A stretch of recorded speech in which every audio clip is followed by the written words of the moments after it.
Y al separarse, él comenzó a poner sus reglas.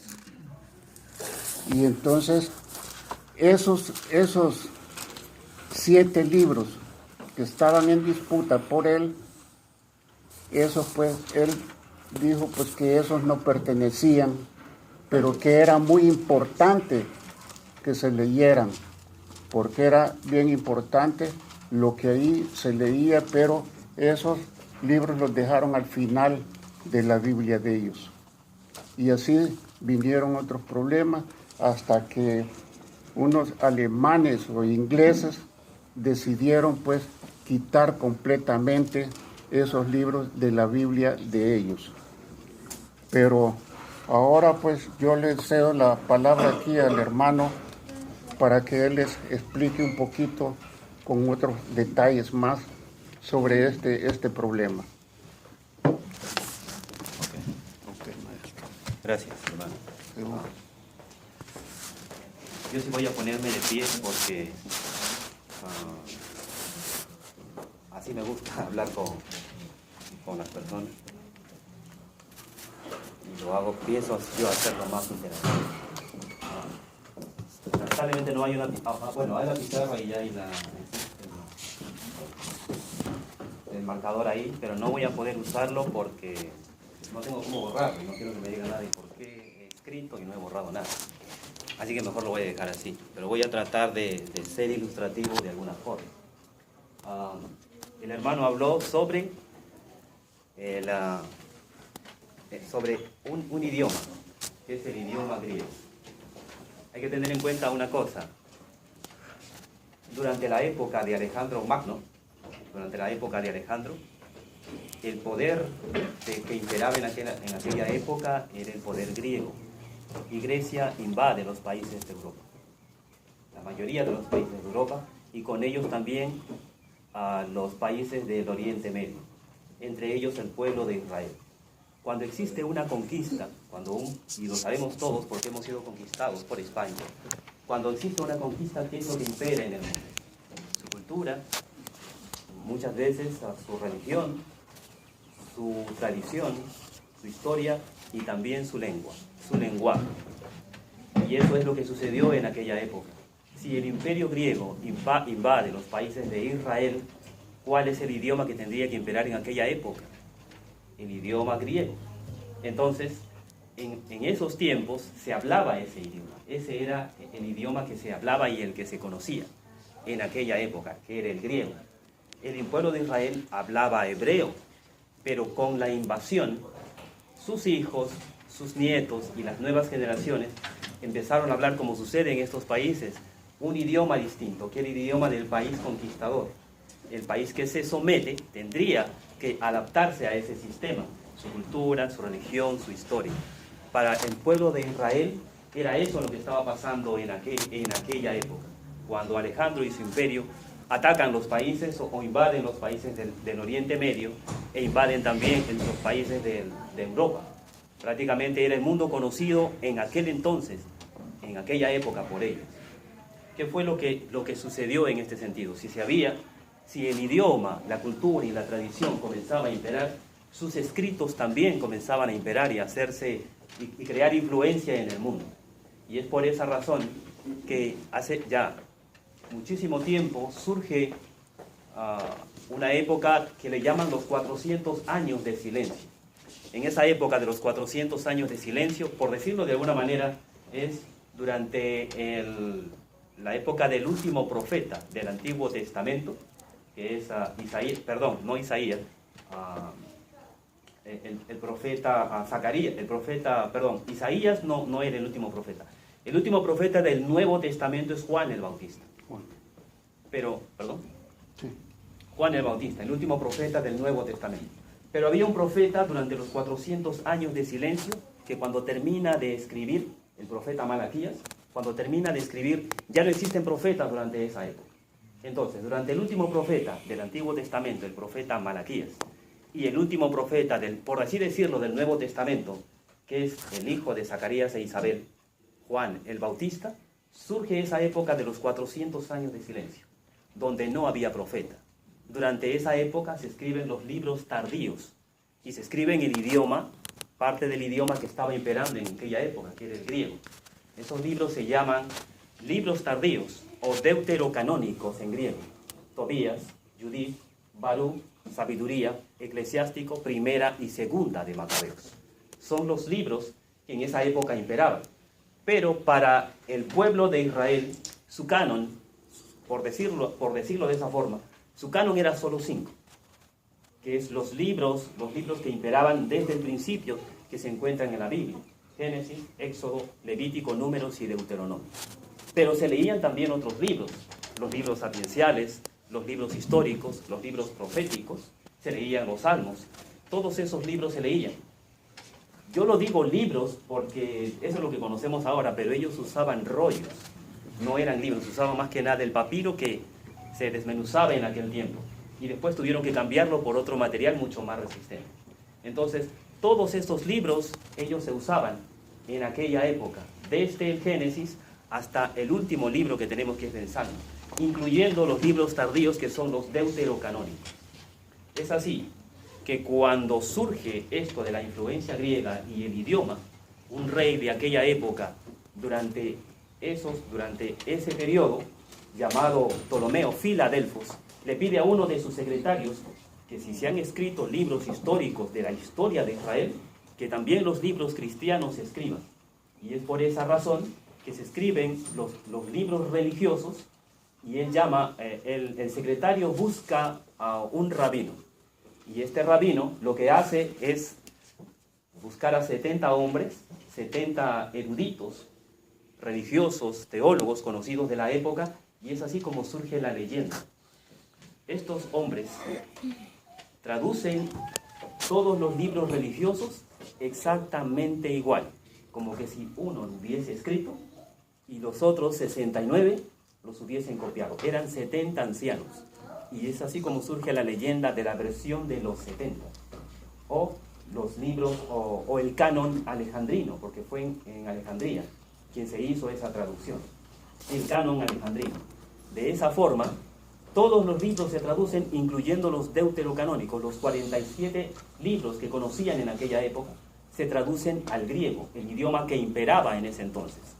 Quiere decir que cuando nace el Bautista, y posteriormente nace Jesús, ese era el canon, esa era la Biblia, por decir, porque no había no habían libros en sí que eran reconocidos como lista o como canon, pero era lo que el mundo en ese entonces conocía, que eran los deuterocanónicos, los 47 libros del Antiguo Testamento. No podemos decir nada del Nuevo, porque el Nuevo no existía. En aquella época los apóstoles pues no estaban escribiendo, no escribían todavía. Es por esa razón que cuando el apóstol San Pablo dice en una de sus cartas, toda escritura es inspirada por Dios, él en ningún momento se está refiriendo a sus cartas, porque él no sabía que con posterioridad en el siglo IV sus cartas iban a formar parte del canon del Nuevo Testamento. Cuando Pablo dice toda escritura es inspirada por Dios, se está refiriendo al Antiguo Testamento, pero al Antiguo Testamento griego, la versión griega, la versión de los 70 o canon alejandrino. Eso es más o menos como para que tengan idea de lo que estaba sucediendo en aquella época. Cuando el apóstol o Juan el Bautista muere y posteriormente Jesús es crucificado y ascendido a los cielos, los apóstoles, para predicar la buena nueva de Cristo, la buena nueva del Señor, usan esos libros que ellos eran conocidos, la versión de los 70 o canon alejandrino, era el libro que ellos conocen. Si tienen hasta aquí, si tienen alguna pregunta, por favor, háganla. Porque ahí vamos a pasar ya a otro tema. No sé si les parece bien, o de repente tienen alguna crítica, dirán, pues este muchacho está hablando tonterías, o algo por así. ¿Continúo? No, sí, continúo, para mí está bien. ¿No? ¿Usted está bien? Sí, se está explicando más lo que... O sea, sobre los 7 libros, si ustedes quieren saber más de qué se tratan esos 7 libros, de los que los protestantes no los aceptan, en las Biblias, a principio de los capítulos está la explicación de qué tratan esos libros. Sí, voy también a hacer una pequeña introducción sobre este tema para que más o menos entiendan lo que les estoy diciendo con respecto a esos 7 libros. Entonces, para nosotros, o en aquella época, como les había hablado, cuando Jesucristo muere, resucita y asciende a los cielos, los apóstoles y los discípulos de los apóstoles, como les decía, para proclamar el Evangelio de Jesús, ellos utilizan el canon alejandrino, la versión de los 70, el canon que ellos en ese entonces y en esa época conocían. Ahora, dice la tradición que las 2/3 partes que los apóstoles y los discípulos de los apóstoles usaron para predicar el Evangelio de Cristo se encuentra en los deuterocanónicos, Tobías, Judith, Baruch, Sabiduría, Eclesiástico, Primera y Segunda de Macabeos. Entonces, una primera reflexión que hay que hacer aquí. Si los apóstoles y los discípulos de los apóstoles conocían, usaban y predicaban el Evangelio usando esos 7 libros, o la versión de los 70, donde se incluían esos 7 libros, esa es la razón por la cual nosotros, en relación a ellos, nosotros los católicos, también los usamos. Porque si ellos lo usaban, eso significaba que para ellos eran también libros sagrados, predicaban el Evangelio de Jesús. Ahora, aquí surge la primera pregunta, cuando yo tuve un debate con un hermano separado, un gran amigo mío, un hermano separado, me dice: estás bien lo que estás diciendo, Marco, pero ¿cómo demuestras tú que esos 7 libros los usaban los apóstoles y los discípulos de los apóstoles? ¿Cómo me demuestras que eso es verdad? Porque está bien, lo estás diciendo tú, que los apóstoles usaban los deuterocanónicos, o la versión de los 70 o canon alejandrino. Pero ¿cómo me lo demuestras? ¿Cuál es la prueba que tú me das para que en realidad me digas de que sí, ellos lo usaban? Y una de las razones más importantes que yo le doy se encuentra justamente, y le dije yo, las Sagradas Escrituras. Quiero que busquen en sus Biblias Hebreos 11:35. Es un libro del Nuevo Testamento. Hebreos 11:35. Allí en Hebreos 11:35, un libro del Nuevo Testamento que no fue escrito por el apóstol San Pablo, porque parece de que ya se demostró que Pablo no escribió el libro de los Hebreos. Se decía con anterioridad, pero ahora ya no se dice. Dice el Hebreos 11:35, dice: las mujeres recibieron a sus muertos por la resurrección. Ellos fueron torturados, rehusando aceptar ser liberados para poder levantarse nuevamente hacia una vida mejor. Si uno busca esa historia, en algún libro, si el hermano separado, el evangélico, busca esa historia, ese relato, Hebreos 11:35, y quiere buscar esa historia en algún libro del Antiguo Testamento de ellos, no los va a encontrar. Ellos van a buscar de principio a fin en el Antiguo Testamento. Y en su Biblia, en la Biblia de los hermanos evangélicos, que solamente tienen 39, los católicos tenemos 47, no hay nadie siendo torturado, rehusando aceptar ser liberado para poder ser proclamado a una vida mejor. Si quieren encontrar esa historia, los hermanos separados, tienen que usar una Biblia católica. De lo contrario, no lo van a hallar. O sea, lo tienen en Hebreos, lo cuenta el relato de Hebreos, en un libro del Nuevo Testamento, pero si quieren encontrar esa historia en un libro del Antiguo Testamento, tienen que buscar en una Biblia católica que los hermanos separados rechazan, porque dicen que tenemos nosotros libros apócrifos, y especialmente en los deuterocanónicos.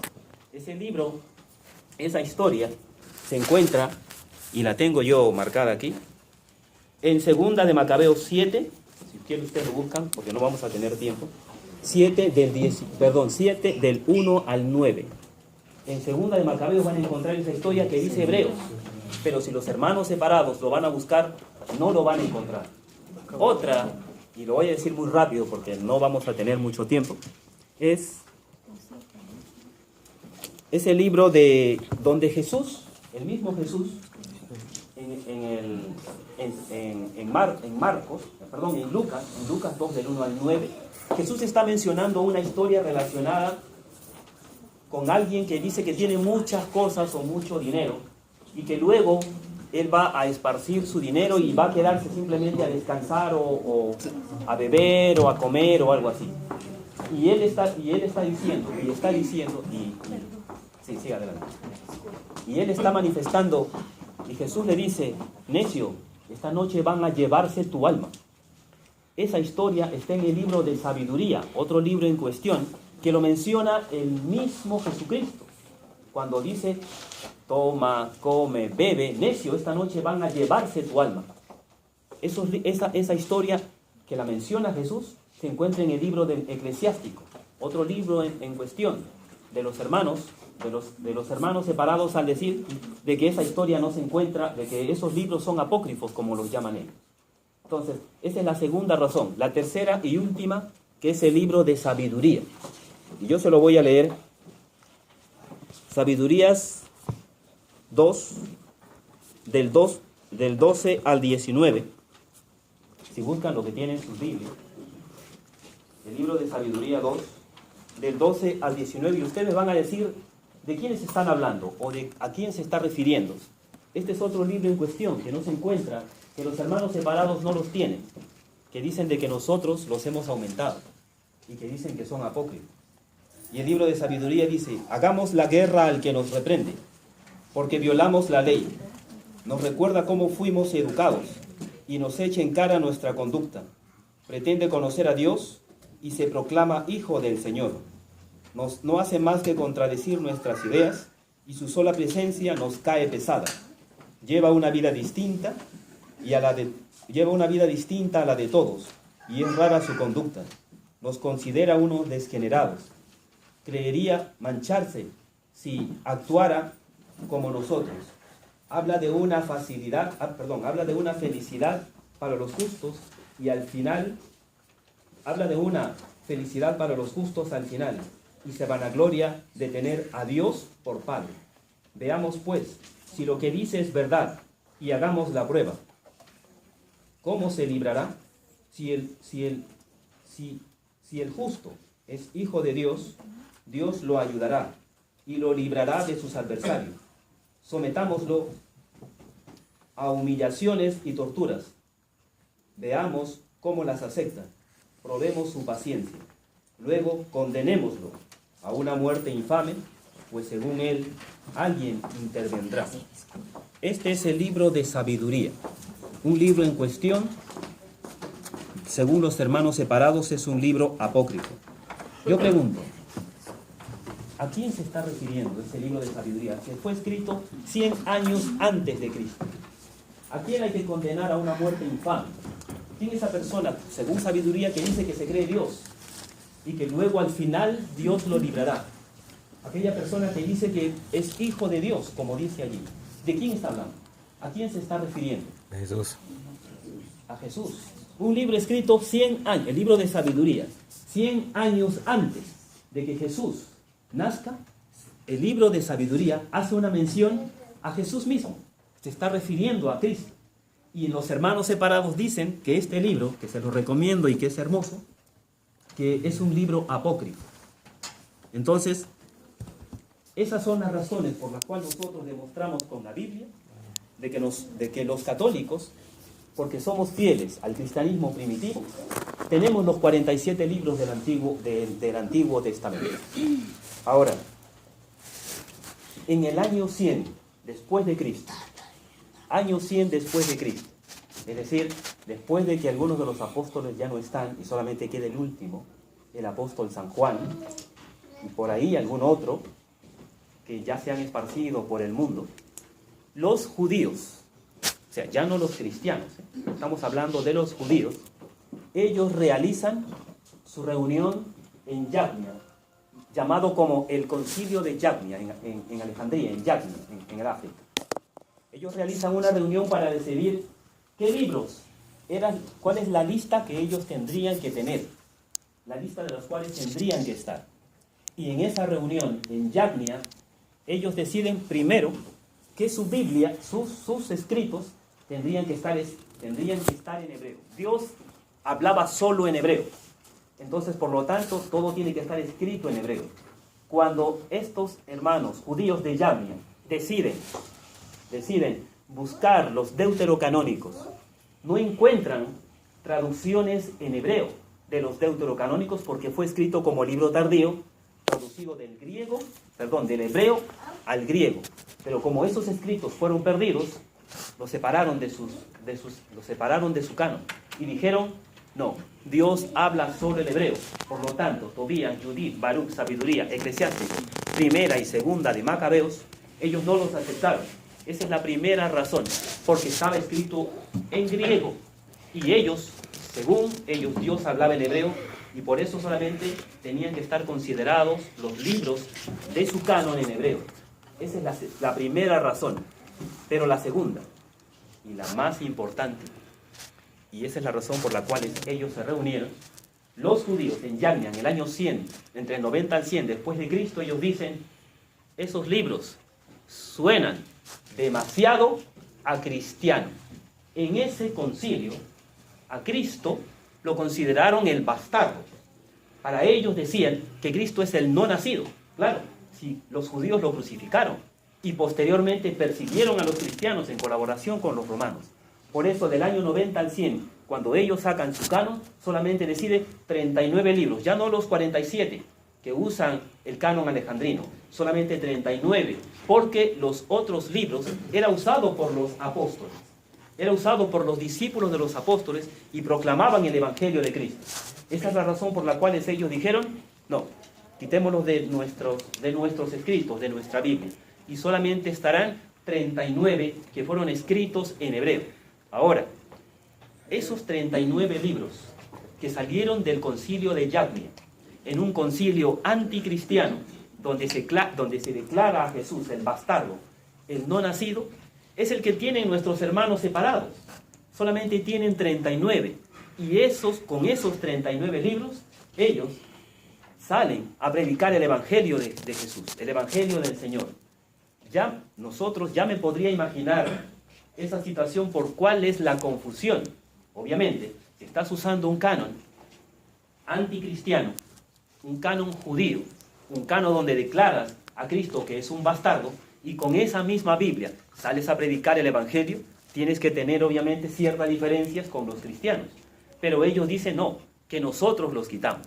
Sin embargo, esta es la primera razón, esta es la otra razón por las cuales nosotros los cristianos sí aceptamos los deuterocanónicos, o el canon alejandrino, o la versión de los 70, conocido también como la Septuaginta, porque queremos ser fieles al cristianismo primitivo, al cristianismo de los primeros cristianos, no al del 90 al 100, del cual tienen nuestros hermanos separados. Esa es la razón por la cual nosotros los usamos. Ahora, no hay mucho tiempo, así que no me voy a alargar tanto. Voy a contarle una historia llamada Historia del canon bíblico. Bueno, no sé si hasta aquí tienen alguna consulta, alguna pregunta, algún comentario. Un comentario más que todo. Sí. Cuando la vez pasada ustedes indicaron que íbamos a ver la diferencia de Biblias, para mí lo primero que se me vino a la mente fue si yo leo mi Biblia y alguien más lee otra Biblia, son totalmente diferentes y las transmiten de diferente manera. Ahora bien, lo que usted acaba de explicar es magnífico, la verdad que como que me abre un poquito más la mente a saber de los libros y de dónde vienen y cómo fue que la Biblia católica tiene ciertos libros y la Biblia evangélica. Cuando dice hermanos separados son los evangélicos, ¿me entiendes?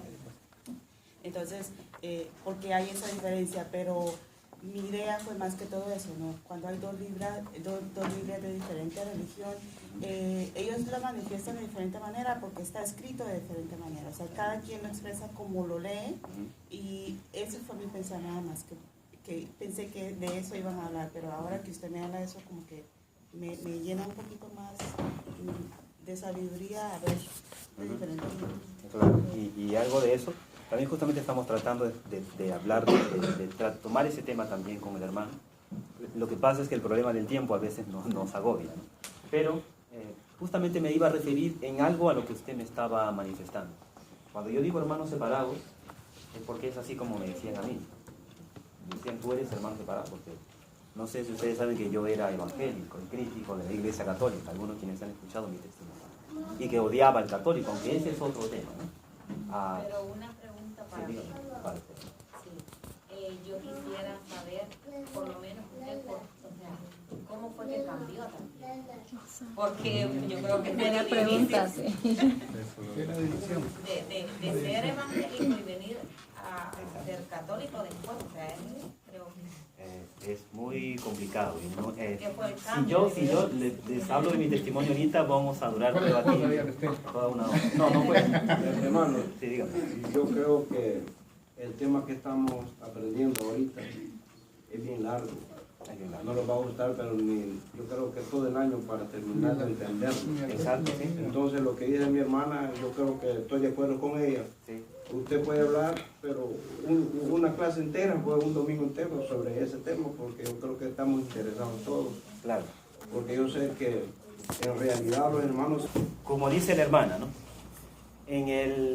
Terminando el concilio de Yagnia, de los hermanos de los judíos, de los 39 libros, ya en el siglo IV, por los años 300, la iglesia cristiana, los primeros cristianos, se reunieron para decidir cuáles libros del Nuevo Testamento tendrían que estar. ¿Cuáles serían los libros del Nuevo Testamento? Quienes tendrían que formar parte del canon del Nuevo Testamento. Porque habían muchísimos libros, no solamente eran esos los que están allí, que son 27. Habían infinidades de libros. Y como se leían en diferentes iglesias, la iglesia después de la persecución, cuando ya vino la calma, cuando ya Constantino, después del 313, dio el edicto de Milán, y se comenzó a hablar de la doctrina, se dijo, bueno, vamos a decidir qué libros es lo que tienen que estar. Y ellos se reunieron en 3 concilios. Si quieren anoten o no se graben eso, ¿no? Concilio de Roma, 382. Concilio de Roma. Ojo, estamos hablando primero del concilio de los hermanos de los judíos, del 90 al 100. 300 años después, la iglesia primitiva, la iglesia cristiana, hizo su concilio para decidir qué libros del Nuevo Testamento, del Nuevo Testamento tendrían que estar. Y ellos decidieron, en el 382, concilio de Roma, el primer concilio con el Papa Dámaso I, no estaba presente el Papa, pero estaba presente los secretarios del Papa o los enviados del Papa, con los obispos conocidos de aquella época, decidieron qué libros tendrían que estar. 382, concilio de Roma, 393, concilio de Hipona, y 397, concilio de Cartago. Hipona y Cartago, los dos en África. Se decidió que solamente 27 libros tendrían que formar parte del Nuevo Testamento. Ahora, en ese concilio, obispos con representantes del Papa. Si se trata de obispos con representantes del Papa, ¿de qué iglesia estamos hablando? Católica. De la Iglesia Católica. Y yo pregunto, en el año 300, ¿habían iglesias evangélicas? No. Ellos... Perdón que Sí, interrumpa, sí, es dígame. que se le llamaba cristianismo, no existía el catolicismo. No O sea, existía el le catolicismo. llamaban cristianismo a todos. Exacto, sí. Antes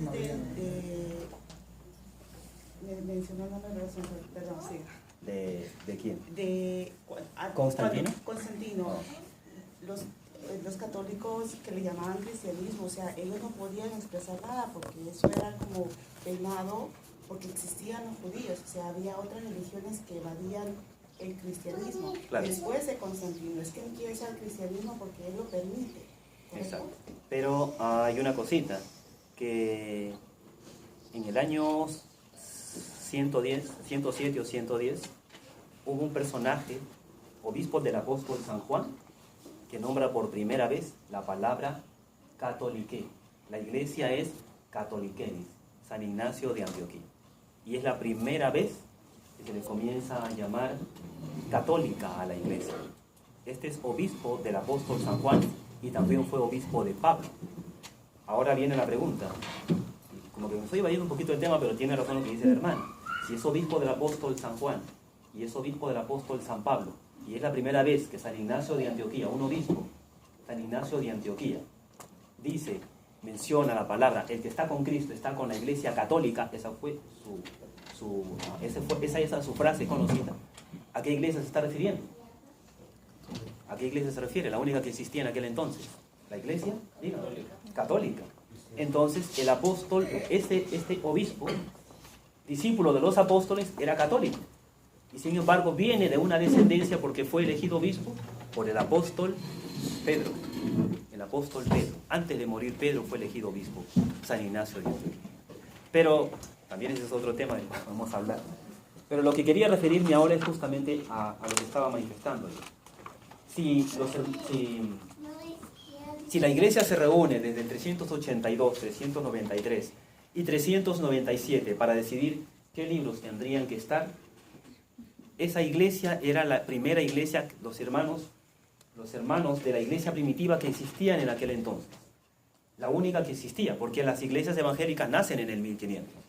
Entonces yo pregunto, cuando dicen el autor de la Biblia, ¿quién es el autor de la Biblia? ¿Qué iglesia es la autora de la Biblia? La iglesia católica. O el cristianismo que le llamaban anteriormente. Exacto. ¿Y qué iglesias leen más la Biblia? Nosotros somos los autores de la Biblia. O sea, esta Biblia salió de nosotros. Somos los autores de esta Biblia. Nosotros la fundamos en el 393 en el Concilio de Cartago. Pero vienen los hermanos separados con 39 libros, ni siquiera con 47, y nos tocan la puerta y nos dicen, nosotros tenemos la razón. Yo lo digo porque ya me había acostumbrado a tocarle la puerta a los católicos y decirle que no tenían la razón, ¿no? Entonces, a eso yo me estaba refiriendo. Los hermanos la iglesia que funda la Biblia es la iglesia católica. Gonzalo Báez Camargo, hay un escritor evangélico, Gonzalo Báez Camargo, y esto ya para terminar, porque ya casi estamos terminando. Lo voy a decir muy rápido. Gonzalo Báez Camargo es un evangélico que estudia la historia del canon bíblico. Y empieza, en uno de sus estudios, Gonzalo Báez Camargo encuentra entre sus escritos a un escritor llamado Casiodoro de Reina. Casiodoro de Reina escribe, traduce la Biblia al español desde la Vulgata Latina. La Vulgata Latina es una Biblia católica completa. Y Casiodoro de Reina traduce la Vulgata Latina en aquella época, la traduce totalmente como una Biblia católica completa. Luego surge su discípulo, Cipriano de Valera, y hace correcciones gramaticales a esa Biblia, de la traducción. Y ahí es que surge esa Biblia llamada, de Casiodoro de Reina y Cipriano de Valera, la Biblia Reina Valera. ¿Han oído hablar de la Biblia Reina Valera? ¿O han escuchado la Biblia Reina Valera? La que usan los evangélicos. Esa era una Biblia católica completa, porque la traduce de la Vulgata Latina. La Vulgata Latina, que es la Biblia en español, la primera Biblia que fue traducida al latín.